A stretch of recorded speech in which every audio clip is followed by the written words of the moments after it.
Hey, Queen Cuisine, homemade guacamole and chips. For cleaning out my guacamole, I like to use this particular guacamole device. I got it at the Dollar Tree. It is so perfect. It popped everything out. I'm actually dicing up now some red onions, okay? Yes, indeed. And dice them up nice and small, of course. It's something about red onions that just bring an extra pop to the guacamole, I say.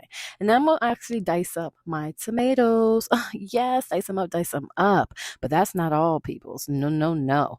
You cannot forget the cilantro. I like cilantro in mine. Now, of course, you can put some jalapenos into it, but I don't want that too hot. You might want kids to also have it too. And the most essential, squeeze in fresh lime juice. Mix it up, mix it.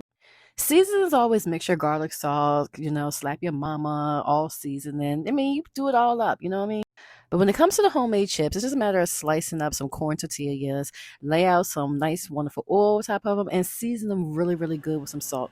And of course, you want to bake them high on about 375 for about 10 minutes, and voila, this is what you actually have. A nice, wonderful, quick meal snack. I would say this actually took me less than about 30 minutes to actually make from the beginning to the end. The chips taste good. I was actually surprised with the chips. But like I said, a little bit of oil. Make sure you want to do both sides of it with the oil and also season it with the salt on both sides. I use Himalaya salt along with sea salt as well.